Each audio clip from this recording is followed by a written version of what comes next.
नमस्कार दोस्तों, वार्षिक राशिफल में आज कन्या राशि के बारे में बताएंगे।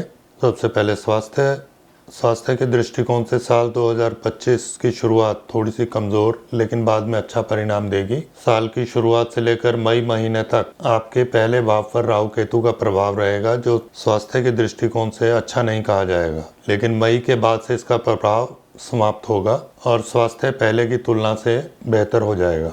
लेकिन इसी बीच मार्च के बाद से शनि का गोचर सप्तम भाव में जाकर प्रथम भाव पर दृष्टि डालेगा। इस कारण से स्वास्थ्य पूरी तरह से ठीक रहे या जरूरी नहीं। इस वर्ष पिछली स्वास्थ्य समस्याएं दूर होंगी, लेकिन नए सिरे से कोई समस्या ना आने पाए, इस चीज का ध्यान रखें। कमर या कमर के निचले हिस्से में कोई तकलीफ हो सकती है। शिक्षा के बारे में कहें तो शिक्षा के दृष्टिकोण से यह साल अच्छा परिणाम देगा। किसी बड़ी प्रॉब्लम के योग नजर नहीं आ रहे हैं। आप अपनी मेहनत के अनुरूप शिक्षा में लाभ प्राप्त कर सकते हैं। साल की शुरुआत से लेकर मई महीने के मध्य तक उच्च शिक्षा के कारक बृहस्पति का गोचर पूरी तरह से आपके अनुकूल रहेगा।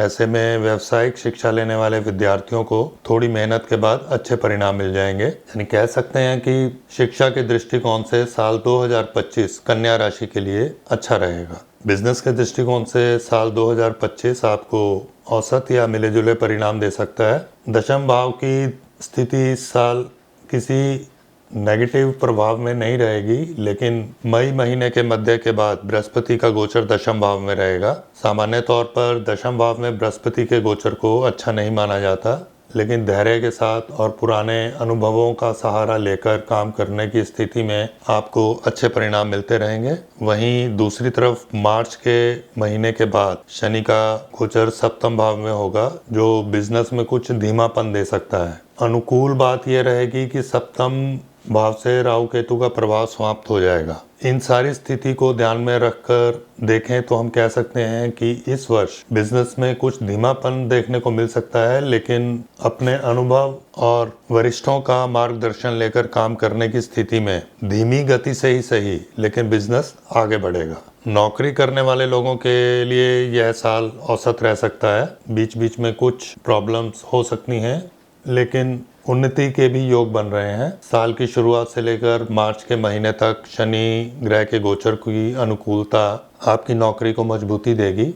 भले ही मेहनत अधिक करनी पड़े, लेकिन आपके काम बन जाएंगे। यदि आप नौकरी में परिवर्तन करना चाह रहे हैं तो इस साल आप कर सकते हैं। मार्च महीने के बाद से लेकर मई तक आपके छठे भाव में कोई नेगेटिव प्रभाव नजर नहीं आ रहा है, अतः इस बीच आप अपनी जॉब में काफी रिलैक्स फील करेंगे। मई महीने के बाद से राहु का गोचर छोटे मोटे व्यवधान दे सकता है, लेकिन अनुकूल बात यह रहेगी कि व्यवधान के बाद सब कुछ ठीक हो जाएगा। आर्थिक मामले में 2025 सामान्य तौर पर अनुकूल रह सकता है। आप अपनी मेहनत के अनुरूप आर्थिक उपलब्धियां प्राप्त करते रहेंगे। आपके लाभ भाव तथा धन भाव पर लंबे समय किसी भी नेगेटिव ग्रह का प्रभाव नहीं है। आप बिजनेस में या नौकरी में जितना अच्छा प्रदर्शन करेंगे, उसके अनुरूप आपको आर्थिक लाभ मिलेगा और कुछ बचत भी कर सकते हैं। साल की शुरुआत से लेकर मई महीने के मध्य तक धन के कारक बृहस्पति का गोचर आपके लिए अच्छी खासी अनुकूलता दे रहा है। इसके बाद बृहस्पति कर्म भाव में होकर धन भाव को देखेंगे, जो धन बचाने में मददगार बनेगा। आप अपनी कमाई के अनुरूप पर्याप्त धन बचा सकेंगे। 2025 में शुक्र का गोचर भी ज्यादातर समय धन की सुरक्षा में आपकी हेल्प करेगा। इस तरह कह सकते हैं कि आर्थिक मामलों के लिए साल 2025 आपको अनुकूल परिणाम दे सकता है। लव लाइफ के लिए साल 2025 मिले जुले परिणाम देता हुआ प्रतीत हो रहा है। पंचम भाव के स्वामी शनि ग्रह साल की शुरुआत से लेकर मार्च के महीने तक छठे भाव में रहेंगे। भले ही पंचमेश का छठे भाव में जाना अच्छी बात नहीं है, लेकिन शनि का छठे भाव में गोचर अच्छा माना गया है। यह सार्थक प्रेम में मददगार बनेगा। वहीं मार्च के बाद शनि का गोचर सप्तम भाव में जाएगा, जो प्रेम विवाह करने की इच्छा रखने वाले लोगों के लिए मददगार बनेगा। विवाह के मामले में जिनकी उम्र विवाह की हो चुकी है और जो लोग विवाह के लिए प्रयत्न भी कर रहे हैं, उनके लिए इस वर्ष का पहला हिस्सा अधिक मददगार नजर आ रहा है। सप्तमेश बृहस्पति भाग्य भाव में है। स्वाभाविक है कि आपके पुण्य कर्मों से आपकी कुंडली के अनुसार आपको योग्य और धार्मिक स्वभाव वाला जीवन साथी या जीवन संगिनी मिलने के योग मजबूत रहेंगे। मई महीने के मध्य के बाद विवाह के योग कुछ कम होंगे, अतः प्रयत्न करके मई महीने के मध्य भाग से पहले विवाह की बातों को आगे बढ़ा लें। वैवाहिक जीवन की बात करें तो मिले जुले परिणाम मिलेंगे। एक और जहां मई महीने के बाद से राहु केतु का प्रभाव सप्तम भाव में दूर होकर आपसी गलत फहमियों को दूर करने का काम कर रहा है, वहीं मार्च के महीने के बाद से ही शनि का सप्तम भाव में होना कुछ प्रॉब्लम्स का संकेत कर रहा है। अर्थात गलत फहमियों के चलते रिश्तों में आई कमजोरी इस वर्ष दूर होगी, लेकिन शनि की उपस्थिति के कारण किसी बात को लेकर जिद के भाव रह सकते हैं। अर्थात जीवन साथी या जीवन संगनी के स्वास्थ्य में कुछ प्रतिकूलता देखने को मिल सकती है। पारिवारिक या गृहस्थ जीवन की बात करें तो इस साल कुछ बड़ी समस्या के योग नहीं है। आपके दूसरे भाव का स्वामी शुक्र साल के ज्यादातर समय में बेहतर स्थिति में रहेगा। फलस्वरूप पारिवारिक जीवन में अच्छाइयां बनी रहनी चाहिए। मई महीने के मध्य के बाद देव गुरु बृहस्पति पंचम दृष्टि से दूसरे भाव को देखकर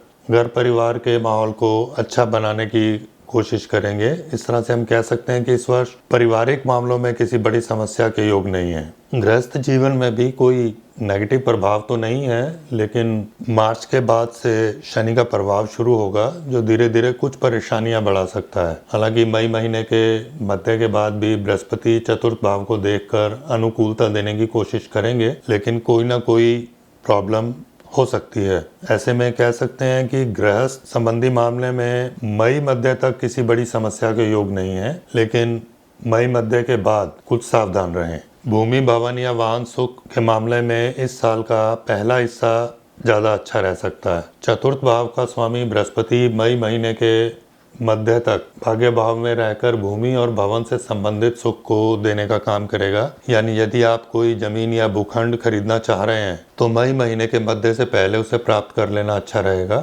2025 में मार्च महीनों के बाद शनि की दृष्टि इस मामले में कुछ धीमापन दे सकती है। तब भी मई महीने के मध्य से पहले का समय ज़्यादा अच्छा कह सकते हैं। उसके बाद भले ही बृहस्पति अपने भाव को देखकर इस मामले में उपलब्धियां करवाने की कोशिश करे, लेकिन कुछ छोटी मोटी प्रॉब्लम्स आ सकती हैं। वाहन से संबंधित मामले की बात की जाए तो साल की शुरुआत से लेकर मार्च तक का समय सही रहेगा। मार्च से लेकर मई के बीच का समय औसत रहेगा। उसके बाद भी अगर आप खरीदना चाहें तो बहुत ही सावधानी के साथ आगे बढ़ना उचित रहेगा। साल 2025 में कन्या राशि वालों के लिए उपाय हैं, काली गाय की नियमित रूप से सेवा करें, गणेश जी की पूजा आराधना नियमित रूप से करते रहें, माथे पर नियमित रूप से केसर का तिलक लगाएं। अगर आपको ये जानकारी अच्छी लगी हो तो कृपया सब्सक्राइब करें, शेयर करें और लाइक करें। धन्यवाद।